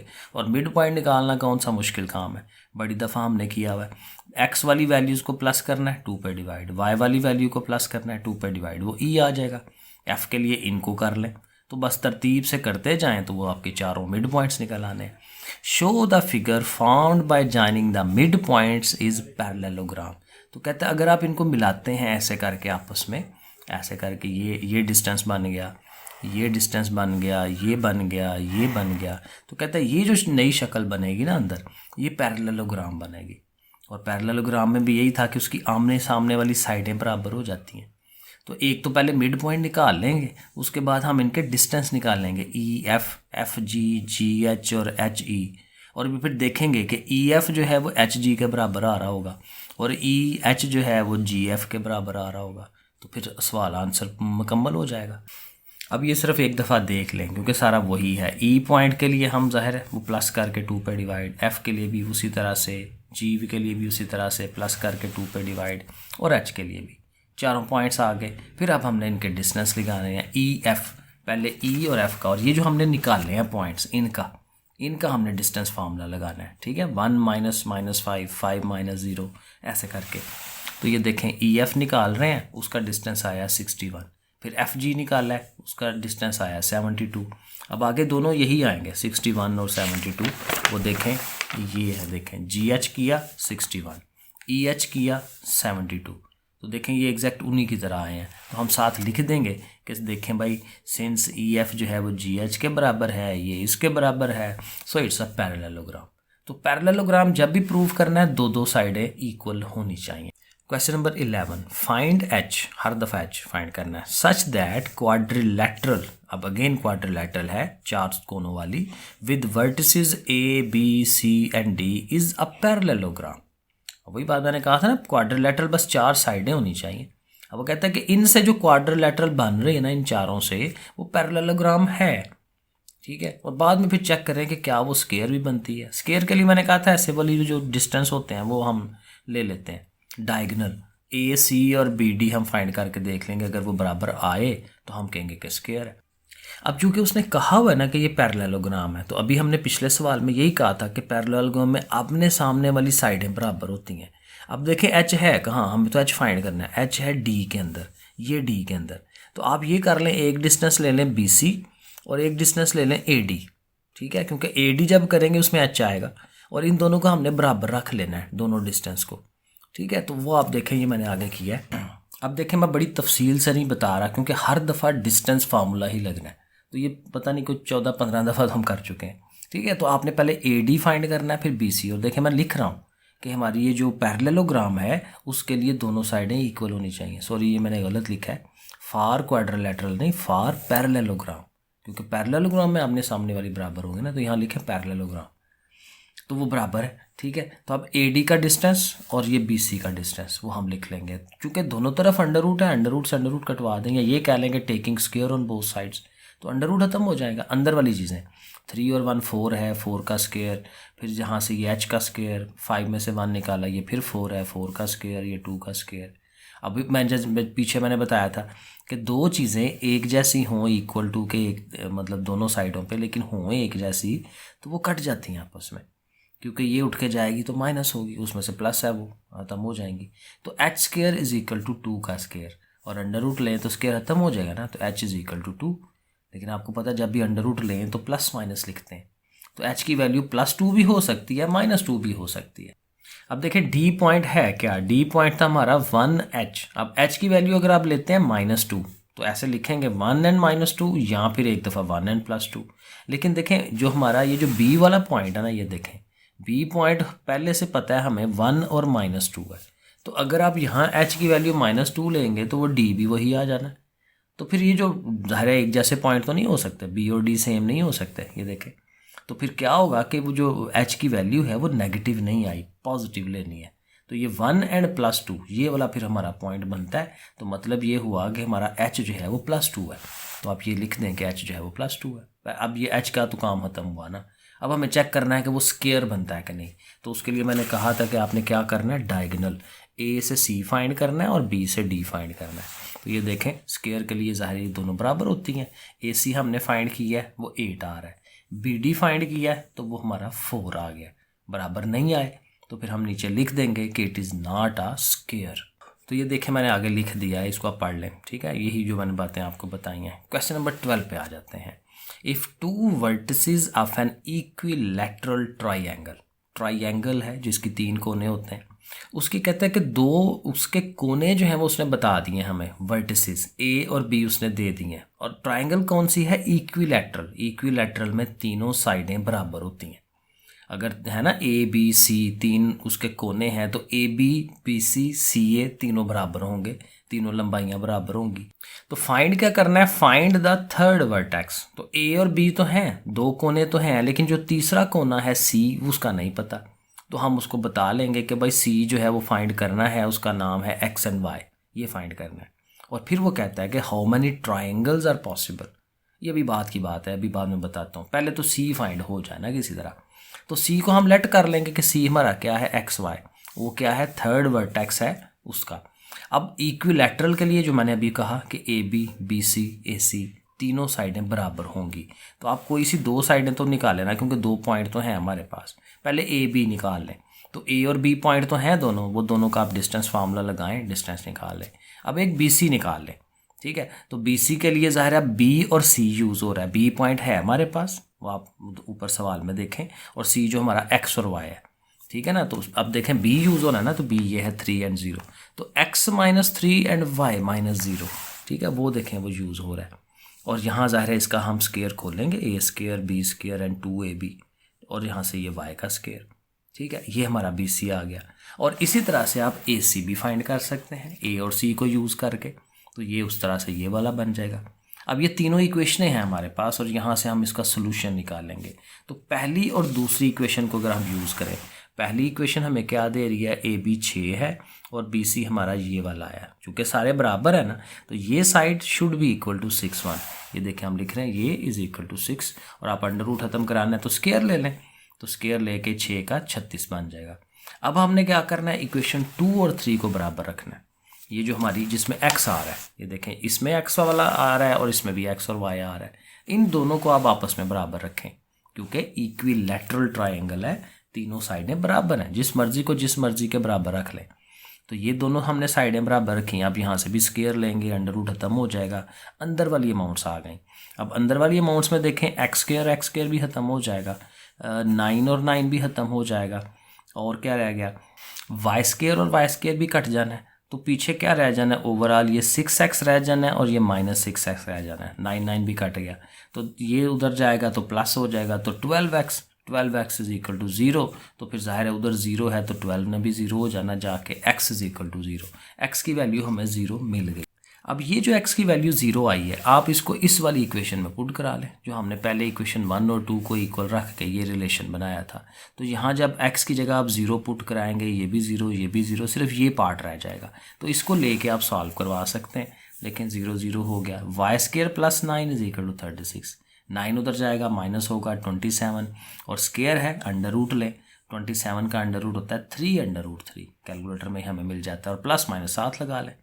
अब ये जो प्लस माइनस आया ना, अब ये देखें ये 2 हैं y की वैल्यूज़, x हमारा 0 ही है, तो पॉइंट यहाँ से 2 बन जाते हैं, एक दफ़ा 0 और प्लस वाला ये, और एक दफ़ा 0 और माइनस वाला ये, तो 2 पॉइंट मिल जाएंगे। तो जब C 2 दफ़ा आ रहा है तो उससे फिर ट्राइंगल भी 2 बनेगी। देखें ना, ऐसे करके एक ट्राइंगल जिसमें एक दफ़ा ये वाला C है और एक दफ़ा एक और ट्राइंगल जिसमें दूसरे वाला माइनस वाला C है, तो दो ट्राइंगल बन जाएंगी। तो ये हम उसको आंसर देंगे। तो देखें आगे, ये देखें कि there can be 2 points, C ये वाला जिसमें ये वाला पार्ट पॉजिटिव है और फिर ये वाला जिसमें है वो नेगेटिव है, ठीक हो गया ना। तो hence 2 triangles can be formed. Question number 13, find the points trisecting the join of this and this. दो बड़ा इजी है, ये 2 पॉइंट दिए मैंने A और B, जैसे मैंने यहाँ बनाया A और ये B। तो कहता है कि उसके अंदर एक पॉइंट जो है वो फाइंड करें 2, कि जो क्या कर रहे हैं, ट्राइसेक्ट कर रहे हैं। ये असल बात है, ट्राइसेक्ट, ट्राई का मतलब 3, सेक्ट का मतलब उसको काट देना, आधा आधा कर लेना। जैसे हम वो वर्ड पढ़ते हैं ना बाइसेक्टिंग, तो बाइसेक्ट का मतलब क्या होता है कि जो एक लाइन आ रही है वो ओरिजिनल लाइन को 2 हिस्सों में डिवाइड कर देती है। ये हमने थ्योरम्स के अंदर बड़ी दफ़ा इसको पढ़ा हुआ है, बाइसेक्ट करना। तो ट्राइसेक्ट का मतलब 3 हिस्सों में डिवाइड करना। तो ये A और B मैंने ये पॉइंट लिखा है ना, इसके अंदर 2 पॉइंट लेंगे, क्योंकि 2 पॉइंट लेने से एक ये हिस्सा, दूसरा ये, तीसरा ये, 3 बन जाते हैं। तो उसको ट्राइसेक्ट, और ट्राइसेक्ट का मतलब एक और है कि जी वो जो हिस्से बनेंगे वो बिल्कुल एक जैसे होंगे। बाइसेक्शन में भी यही होता है कि वो दोनों हिस्से बिल्कुल एक जैसे हो जाते हैं। तो ये तीनों हिस्से बिल्कुल एक जैसे हैं। अब ये फाइंड करने हैं। अब देखें, अब हम ये लिख देंगे साथ थोड़ा सा ये शक्ल बना के, और साथ ये बनाएंगे कि let C and D are the points trisecting AB। ठीक हो गया। अब क्या है, क्या देखें, अब ये जो C है, C जिस पोजीशन पे खड़ा हुआ है, देखें ये भी 1 है। अगर मिसाल के तौर पे ये डिस्टेंस 1 है तो ये डिस्टेंस भी 1 है और ये डिस्टेंस भी 1 है। लेकिन अब C जो है अगर पड़ा हुआ है, D फॉर एग्जांपल नहीं है, तो यहाँ से लेके यहाँ तक ये 1 है, लेकिन C से लेके B तक जो डिस्टेंस है वो 2 होगा, 1 ये और 1 ये, तो ये दोनों मिलके 2 हो जाते हैं। तो ये 2 की रेशो बन गई, इधर से 1 इधर से 2। तो ये हमने पीछे फार्मूला पढ़ा था कि अगर आपने C के पॉइंट फाइंड करने हैं तो फिर आप क्या करते हैं, इधर वाली जो रेशो आ रही है, डिस्टेंस आ रहा है जो भी है, इसको उसके दूसरी साइड वाले के x से मल्टीप्लाई करवाते हैं, और इधर जो आ रही है उसको इस वाले के x से मल्टीप्लाई कराते हैं। तो ये देखें हम उसका बना रहे हैं 2 × -1। ये देखें 2 के साथ देखें ये -1 आया, 1 के साथ 6 आएगा, ये देखें 1 के साथ 6 आया, और नीचे ये 1 और 2, यही दोनों जो डिस्टेंस है वो दोनों नीचे प्लस होते हैं। और एग्जैक्टली यही काम आगे कि अब ये वाला 1 जाएगा इसके y वाले पार्ट के पास, 1 × 2, फिर 2 × ये इधर वाला y, 2 × 4, ये देखें, और ऊपर में वही 1 और 2, वो जो उनकी अपनी रेशो है वो दोनों प्लस कर लेंगे। तो इसको हल करें, 2 1 * 2, 6 1 * 6, जैसे हल करते हैं तो ये आपको C पॉइंट मिल जाएगा। और बिल्कुल इसी तरह से हमने क्या करना है, वो जो D पॉइंट है वो फाइंड करना है। तो D पॉइंट को भी आप गौर से देख लें कि इस साइड पे ये अब 1 हो जाएगा और उस साइड पे 2 हो जाएगा। तो अब ये चले मैं मिटा देता हूँ, ठीक है, आपको ज़रा फिर समझ आ जाए। यहाँ पे 2 है अब, और इस साइड पे 1 है दूसरी साइड पे। तो अब क्या होगा, 2 के साथ इधर से 2 इंटू 6, 1 इंटू -1, ये देखें 2 इंटू 6, 1 इंटू -1। और इस तरह जब y के लिए जाना है तो 2 इंटू 2 एंड 1 इंटू 4, ठीक है, ऐसे करके ये देखें 2 इंटू 2, 1 इंटू 4। तो ये बस ध्यान रखना है कि तिरछी रेशो लेनी है कि जिसकी डिस्टेंस इधर है ना वो उधर जाएगा, इधर वाली चीज़ उधर जाएगी, ये हमें याद रखना है, क्रॉस करना होता है, ठीक है। तो ये इस तरह से डी का भी हमारा पॉइंट बन जाएगा। तो ये 11/3 और 8/3। Question number 14, find the point 3/5 of the वे। कहता है एक पॉइंट फाइंड करें जो कितने फासले पे है 3/5। 3/5 का मतलब ये होता है कि टोटल अगर 5 हिस्से करें ना तो उनमें से तीसरे हिस्से तक वो पहुंचा हुआ है। अभी मैं दिखाता हूँ। Of the way along the line segment from A to B. जो लाइन है वो कहाँ से है, ए से लेके बी तक जा रही है। पिछले सवाल की तरह ही है, आपने एक ए बना लेना है, एक बी बना लेना है, और पॉइंट को ना थोड़ा सा आगे रखना है। अब देखें यहाँ मैंने 3 लिखा है, यहाँ 2 लिखा है, क्योंकि 3 और 2 मिलके कितने हो जाता है 5। यही उसने कहा था ना 3/5। 5 का मतलब टोटल 5 हिस्से होने चाहिए, टोटल 5 है, और उसमें से 3 डिस्टेंस 3/5 के 3 हिस्से वो आगे गया हुआ है। तो ये शुरू में 3 होना चाहिए, तो ये शुरू में 3 है तो फिर आगे 2 रह गया। तो अब ये बन गया ना, तो अब ये सी को फाइंड करना बिल्कुल ईजी है, जैसे हमने पीछे अभी काम किया। ए और बी हमें पहले से पता है। तो एक्स कोऑर्डिनेट कैसे निकलना है, 3 इंटू ये वाला 5, 2 इंटू ये वाला -5, ठीक है ना, एक्स के साथ पहले, बाद में वाई के साथ, और ओवर में ये 3 और 2 प्लस होगा, ये देखें वो बना हुआ। फिर उसी तरह 3 इंटू ये वाला 3, 2 इंटू ये वाला 8, और ओवर में ये दोनों, ये देखें फिर वही सारा। और इसको हल करें, 3 5 15, 2 5 10 जैसे करते हैं, और इसको हल करके ये अल्टीमेट 1 और 5 बन जाएगा। तो ये बस देखें छोटा सा सवाल है, आंसर बन गया। Question number 15, find the point P point find करना है on the joint of A and B. Again A और बी लाइन के ऊपर ये आ रहा है कहीं पे, that is twice as far from A as B. कहता है वो ए से दुगना फासले पर है जितना वो बी से है। अभी हम इसको करके दिखाता हूँ मैं आपको कैसे होगा। और फिर कहता है एंड लाइज, वो पॉइंट कहाँ लाई करता है, उसके लिए 2 कंडीशन है। पहला सवाल है on the same side of A as B does. अब देखें मिसाल के तौर पे जी ए यहाँ पे है, तो बी है जी हमारी उसकी राइट साइड पे हमने लिया है। जाहिर है बी उसके इधर भी हो सकता है, बी उस साइड में भी हो सकता है, तो हमने इस साइड पे लिया है। तो कहता है कि ऑन द सेम साइड, कि जहाँ पे बी है on the same side of A की उसी साइड पे एज बी डज, जहाँ पे बी है। तो फिर जो हमारा जो पॉइंट फाइंड करना है वो आगे। और ये पी पॉइंट देखें उसने कहा है ऊपर, अब दोबारा पढ़े ऊपर वाले को, कि कहता है कि find the point P on the joint of A and B that is twice as far from A. कहता है ए से डबल फासले पर है, पी जो है वो ए से डबल फासले पर है एज बी डज, कि जितना बी है। तो बी जितने फासले पे है वो उससे डबल है। तो मतलब ये कि जितना डिस्टेंस पे बी है उतना ही डिस्टेंस पे वो आगे होगा, क्योंकि देखें पी का फिर डिस्टेंस कितना बन जाएगा ए से, 1 और 1 मिलके 2 हो जाएगा ना, तो वो ट्वाइस हो गया, क्योंकि ए से बी तक 1 है, ठीक है। लेकिन ए से लेके पी तक का डिस्टेंस जो है वो 2 हो जाना है, क्योंकि 1 ये है 1 ये है, 1 किलोमीटर ये 1 किलोमीटर ये, तो 1 और 1 मिलके 2 हो जाएंगे, तो डबल हो गया ना उससे आगे। तो हम उसकी कंडीशन पे सही उतर रहे हैं। तो दोबारा समझ लें कि उसने कहा है कि बी जिस साइड पर है पी को भी उसी साइड पे होना चाहिए। देखें हमने उसी साइड पे रखा है। फिर उसने ये कहा है कि पी ए से डबल है, डबल फासले पर है। किससे डबल है, जितने फासले पे बी है। तो बी अगर 5 है तो उसको 10 होना चाहिए, तो ये अगर 1 है तो उसको फिर 2 होना चाहिए। तो ए के लिहाज से वो 2 ही है, लेकिन बी से उसका डिस्टेंस 1 है, ठीक है ना। अगर यहाँ से लेके 1 है तो फिर इधर से लेके यहाँ तक भी 1 है। तो अब ये देखें रेशो वगैरह ये चीज़ बन गई है, तो आप बड़े आराम से ये चीज़ फाइंड कर सकते हैं पी का पॉइंट।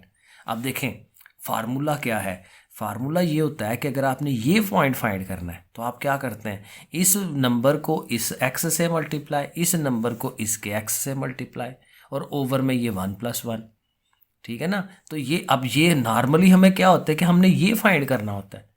तो ये एक तरफ, और जो चीज़ इसका इसके साथ जो रिलेशन और इसका इसके साथ वो यहाँ आता है उसके अंदर। तो ये हम उसका फार्मूला डेवलप करेंगे कि 5 पॉइंट के लिए क्या होगा 1 इंटू एक्स एंड 1 इंटू 1। ये देखें 1 इंटू एक्स 1 इंटू 1 और ओवर में 1 प्लस 1 ये जो होता ही है वो तो वैसे ही है। इसी तरह y के लिए 1 इंटू वाई एंड 1 इंटू 4 ये देखें और ओवर में 1 प्लस 1 और साथ ये जो b पॉइंट है क्योंकि ये मिडल वाला फाइंड हो रहा होता है तो उसको लिख लेंगे। अब क्या है कि अब इनको लदा कर दें कि 5 पहला है ना x कोऑर्डिनेट, तो इधर से x कोऑर्डिनेट ये बन रहा है, ये y कोऑर्डिनेट है तो ये y कोऑर्डिनेट है, तो 5 को इसके इक्वल रख लें और 6 को इसके इक्वल रख लें। ऐसे ये देखें लदा लदा हो गया। अब इसको हल कर लें, 2 5 इधर ले जाए ना, 2 5 10 हो जाएगा तो 10 और x प्लस 1 है प्लस 1 को भी उधर ले जाए तो -1 10 में से 1 निकालें 9।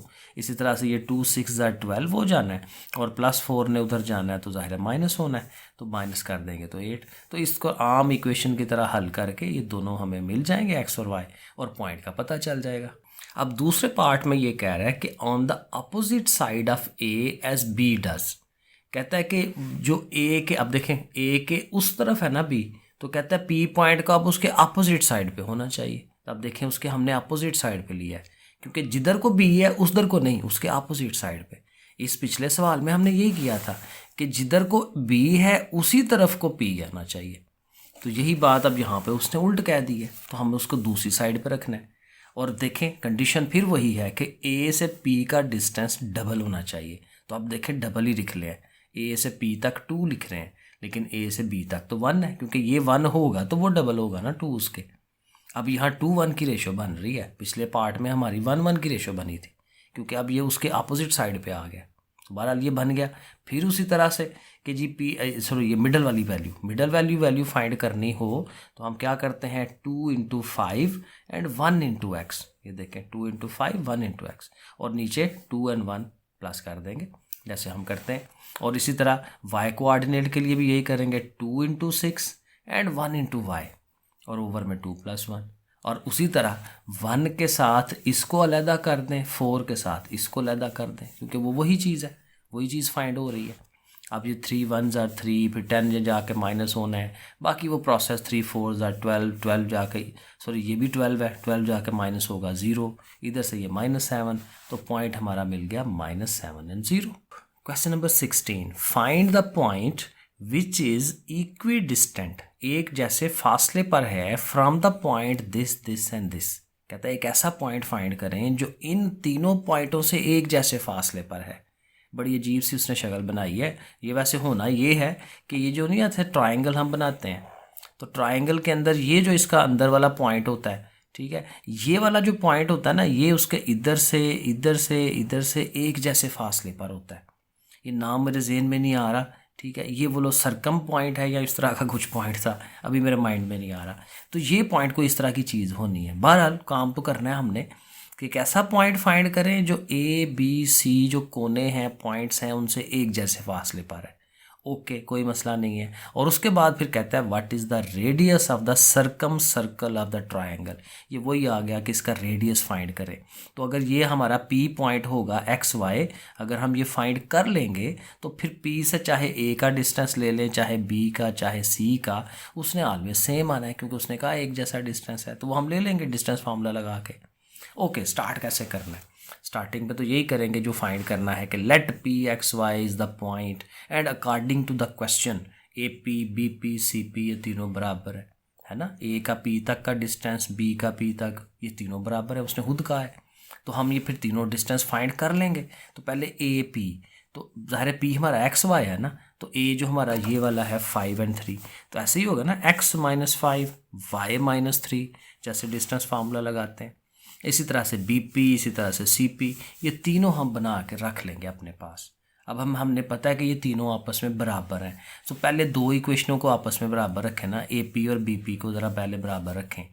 अब यहाँ से थोड़ा सा सोल्यूशन निकालेंगे इसका, ठीक है, दोनों तरफ फिर अंडर रूट ख़त्म करवा देंगे। अंदर वाली देखें स्केयर्स बने हुए हैं, तो स्केयर्स खोलने हैं सारे, ए स्केयर बी स्केयर 2ab वाला फार्मूला, माइनस में माइनस ए बी आ जाएगा, प्लस में प्लस ए बी आ जाएगा, ये सारा देखें फार्मूला खोला है। अब वही बात है, ये मैं फिर नहीं एक्सप्लेन कर रहा क्योंकि ये बड़ी दफ़ा हमने ये चीज़ें पढ़ी हुई हैं। ए का स्केयर बी का स्केयर -2ab, 2 × 5 × x, ज़ाहिर ये बनता है। ऐसे करके ये सारे फार्मूले एक्सपेंड करेंगे। अब इसके बाद देखें चीज़ें कटेंगी। एक्स स्क्वायर एक्स स्क्वायर, क्योंकि मैंने कहा था एक जैसी चीज़ें कट जाती हैं, और ये वाई स्क्वायर, फिर ये 25 और ये 9 34 माइनस 10x माइनस 6y। इसी तरह से यहाँ पे आ जाएं, 4 और 4 8 हो गया, साथ ये 4x साथ ये 4y। अब क्या करें कि ये जो एक्स वाई है उनको एक तरफ कर लें, ये जो 4x और 4y है इनको उधर ले जाएंगे। आपको पता है इनको जब उधर लेके जाएंगे तो साइन चेंज कर लेंगे, 34 को इस साइड पे ले आते हैं। तो ये अगला स्टेप हमने ये देखें ये किया है, और यहाँ से देखें माइनस 10x और माइनस 4 14 हो जाएगा, माइनस 6 और प्लस 4 माइनस 2, और ये दोनों माइनस 26। तीनों नेगेटिव आए, माइनस साइन ख़त्म करा दें कॉमन लेके, और एक दफ़ा 2 भी कॉमन लें, क्योंकि 2 कॉमन लेके उधर कटवा दें तो 2 7 जार 2 1 जार और 2 13 जार। ये हमारी एक सिंपल फॉर्म में इक्वेशन बन जाएगी। अब कोई और दो ले लें, क्योंकि 3 है ना टोटल। अब BP और CP ले लें, पहले AB के साथ BP को लिया था ना, अब BP के साथ CP को ले लें। अब उनको भी बराबर रखें, उनकी भी एक्सपेंशन करवाएं, ठीक है। अब यहाँ देखें मज़े की बात यह है कि ये चीज़ और ये चीज़ सेम है, इसको एक्सपेंड करने की ज़रूरत ही नहीं है, क्योंकि इन्होंने कट जाना है आपस में, ठीक है ना। तो सिर्फ खाली एक्स वाली चीज़ें एक्सपेंड कर लें, और इसमें भी फिर ज़ाहिर है ये एक्स के कट जाएगा, ठीक है। ये 4x है, इस 8x को इधर ले जाएँ, 4 को उधर ले जाएँ, और यहाँ से आपको x की वैल्यू डायरेक्ट मिल रही है। अच्छी बात हो गई, x की वैल्यू मिल गई है, तो ये x की वैल्यू 1 जो है वो आप यहाँ पुट करा दें। 7 1 जार 7 7 उधर जाके माइनस होगा, तो फिर y की वैल्यू हमें 6 मिल जाएगी, ठीक है। अब ये वैल्यूज़ मिल गई, हमें पॉइंट मिल गया। पॉइंट क्या बन गया, x 1 आया है और y 6 आया है, तो 1 6 पॉइंट हमें मिल गया। अब सिर्फ हमें क्या करना है, उसका वो क्या है, उसका क्या नाम है, रेडियस फाइंड करना था। तो रेडियस का मतलब ही यही है कि जो P पॉइंट लिया है उससे लेके A तक का या B तक का या C तक का डिस्टेंस। तो ये A है, ये P है, तो PA डिस्टेंस हम फाइंड कर लेंगे, AP या B, PA एक ही बात है। तो डिस्टेंस फार्मूला लगा लें इस पॉइंट का, और A को ले लें या B को ले लें, किसी को भी। तो वो डिस्टेंस फार्मूला लगा के, तो ये आपके सामने मैंने किया है, तो ये 5 आ जाता है। तो ये लो जी, ये इसका रेडियस है। अच्छा, अगले सवाल से पहले ना एक दो फार्मूले हैं वो ज़रा देख लें। एक होता है सेंट्रॉइड ऑफ अ ट्राइंगल। एक ट्राइंगल का सेंट्रॉइड बेसिकली बनता है by the intersection of medians. अब मीडियन क्या चीज़ है, ये मैंने बनाया है। मीडियन बेसिकली ये होता है कि जो ट्राइंगल है ना, ट्राइंगल की कोई एक साइड लेते हैं ना, तो उसका आप मिड पॉइंट लेते हैं। लो जी, ये मिड पॉइंट आया, तो उस मिड पॉइंट को उसके सामने वाले कोने के साथ मिलाना, ये हमारा मीडियन बनता है। इसी तरह से ये 3 ज़ाहिर है मीडियन बनेंगे, और तीनों मीडियन ये कॉन्करेंट होते हैं, एक ही पॉइंट में से गुजरते हैं। ये 10th में पढ़ा हुआ है, 9th में पढ़ा हुआ है।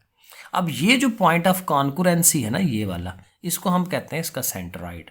और सेंट्रॉइड को फाइंड करने का उसने फार्मूला दिया हुआ है कि ये जो तीनों आपके A B C है ना, इनके x कोऑर्डिनेट्स को प्लस कर लें और 3 पे तकसीम कर दें, y वालों को प्लस कर लें, 3 पे डिवाइड कर लें, तो ये हमारे पास ये पॉइंट फिर मिल जाता है, ये दरमियान वाला। इसको हम कहते हैं सेंट्रॉइड।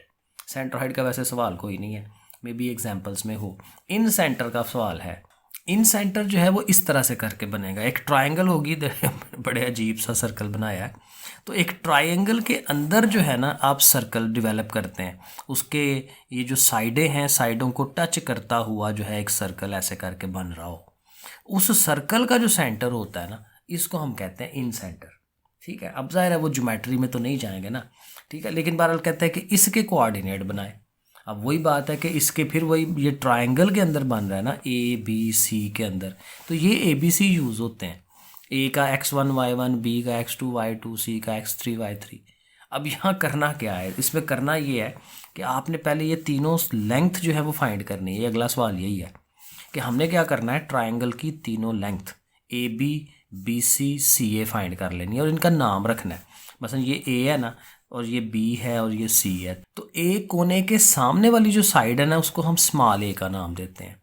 C जो कोना है उसके सामने वाली जो साइड है उसको स्मॉल c, और B के कोने के सामने वाली जो है स्मॉल b। ये इनकी लंबाइयों के नाम रखे हैं हमने, ठीक है। ये देखें मैंने लिखा, AB को हमने C कहना है, BC को A कहना है, CB। अब ये लंबाइयाँ यूज़ होनी है ये इन सेंटर को फाइंड करने में। A के साथ हमने x1 को मल्टीप्लाई, B के साथ x2 को, C के साथ x3 को, और वही जो तीनों लेंथ है ABC वो नीचे प्लस होनी है। इसी तरह y के साथ है। अब ज़ाहिर ये ज़ुबानी अभी हमने फार्मूला समझने की कोशिश की है, अब इसकी प्रैक्टिकल एप्लीकेशन देखते हैं सवाल में। सवाल में करेंगे तो प्रॉपर सही पता चलेगा कि कैसे होता है। ये एग्जैक्ट वही उसने कहा हुआ है, the points this and this, 3 points हैं, ABC नाम रख लेंगे हम इनका, are the vertices of a triangle, triangle के वर्टिसेस हैं, कोने हैं, find its incentre. Okay, हम ये बना लेंगे। देखिए मैंने कहा A के सामने स्मॉल a, C के सामने स्मॉल c, B के सामने स्मॉल b। अब हमने नाम रख लिए, एक ये A है, ये B है, ये C है। तो पहले हम BC फाइंड कर रहे हैं, तो BC का हमने क्या नाम रखा हुआ है, BC का A है ना, तो A डिस्टेंस, तो BC का जो डिस्टेंस फार्मूला है वो लगाएंगे, वो हमारा ये 5/2 बनता है। फिर AC बनाएंगे, AC B है, वो करेंगे, ये भी 5/2 आ रहा है। और फिर हमने ये AB फाइंड करना है, ठीक है, उसका नाम C रखा हुआ है, वो ये आ जाएगा। ठीक है, तीनों लंबाइयाँ आ गई। अब फार्मूला क्या है हमारे पास, अब ये x1 है, ये x2 है, ये x3 है, इन तीनों ने मल्टीप्लाई होना है इन लंबाइयों के साथ। तो फार्मूला क्या बनता है, AX1 plus BX2 plus CX3। ठीक है, x1 x2 x3 ABC के साथ मल्टीप्लाई, और नीचे तीनों ABC ऐड होने हैं। और यही तरह इधर AY1 plus BY2 plus CY3, और नीचे वही बात A B और C जो है वो ऐड होने हैं, जो इधर होना है वही नीचे होना है। ठीक हो गया, ये चीज़ बनेगी। और अब इसको आप कर लें multiply, 4 4s are 20, 5 2s are 10, minus B है, 6 5s are 30, नीचे सिंपल ऐड होना है, 5 और 5 10, 10 और 6 16, 16/2। इसी तरह ये भी 16/2। और अब जब ये बन जाएगा तो ये देखें 20 और 30 50, और 50 में से 10 निकालने 40, 40/2 और नीचे 16/2। यहाँ से भी वही बनता है 40 वाला। तो अल्टीमेट हम यहाँ पहुँच गए, और यहाँ से देखें √2 कटेगा, फिर 16 और 40 जो है ये डिवाइड कराएं तो 5/2 5/2। तो ये है जी हमारा वो इन सेंटर उसका। क्वेश्चन नंबर 18 पे आ जाए। अब ये फिर दोबारा वो स्ट्रेट लाइन के ऊपर आ रहा है कि find the points that divide the line segment joining A and B। A और B हमारे पास ये देखें, फिर वही हमने बनाया, एक तरफ A एक तरफ B, और उसके अंदर पॉइंट्स को फाइंड करना है कौन से, कि जो 4 इक्वल पार्ट्स में डिवाइड कर दें उसको। अब 4 पार्ट्स बनने हैं तो फिर 3 नुक्ते आएंगे बीच में, C D एंड E। अब देखें C D लगाया है तो एक पार्ट ये, दूसरा, तीसरा, चौथा, 4 पार्ट बन रहे हैं, सही है। तो 4 पार्ट्स बनाने के लिए आपको 3 नुक्ते लगाने हैं बीच में, पॉइंट्स लगाने हैं। ठीक है, और फिर वही बात कि इतना ऐसे लगाने हैं कि वो इनका आपस में फासला तकरीबन एक जैसा बन रहा हो, कि उसने कहा 4 इक्वल पार्ट्स। तो फिर सब का नाम आपने 1 1 रखना है कि भाई वो भी 1 सेंटीमीटर है, वो भी 1 है, वो भी 1 है, वो भी 1 है, ऐसे करके बना लें। अब बड़े आराम से ये बन जाते हैं। C के पॉइंट फाइंड करने हैं तो देखें C के इस तरफ कितना डिस्टेंस है 1, और C के इस तरफ यहाँ से लेके यहाँ तक कितना है 1 2 3, ये 3 आ रहा है, इधर 1 इधर 3। और जो मैंने तरीका बताया 3 के साथ x1, 1 के साथ x2, ये देखें इसी तरह 1 के साथ ये y2 और 3 के साथ y1, ऐसे करके तो ये हमारा C बन जाएगा। सही है, सॉरी, ये अब आपको प्रॉपर नज़र आ रहा होगा। ठीक है, बिल्कुल वही तरीका पिछला। अब फॉर एग्जांपल अब देखें यहीं से D फाइंड करना है आपने, तो D के इस तरफ क्या है 1 और 1 2, और इस तरफ क्या है वो भी 2, तो 2 × x2 2 × x1। ठीक है, इसी तरह 2 × y2 2 × y1, जैसे हमारा ये फार्मूला है।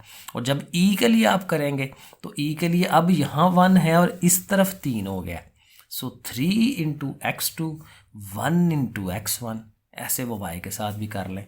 तो ये एक तो ये हमारा C वाला डेवलप होगा, ये आपको मैंने ज़ुबानी अब समझा दिया। D के जो है वो इस तरह से जिसमें 2 2 आता है, और E वाले के अंदर फिर आपने 3 × x2 उस तरह से करके बना लेना। ठीक है, तो बस दैट्स इट, ये आपकी एक्सरसाइज डन हो गई। कोशिश कीजिए मैंने समझाने की। ठीक है, कुछ इसमें थोड़ी टेक्निकलिटीज़ भी आ रही हैं, तो बाज़ औक़ात ये होता है कि पहली दफ़ा में सारी चीज़ क्लियर नहीं होती, बाज़ चीज़ें होती हैं मुश्किल, तो कोई इशू नहीं होता, उसको जब दूसरी तीसरी चौथी दफ़ा आप देखते हैं तो वो आहिस्ता आहिस्ता समझ आ जाती है। तो ठीक है जी, चलें फिर नेक्स्ट इंशाल्लाह अगली एक्सरसाइज करते हैं। 4.2 छोटी है, जल्दी हो जाएगी और जल्दी आ जाएगी। ओके फिर बच्चों, अल्लाह हाफिज़।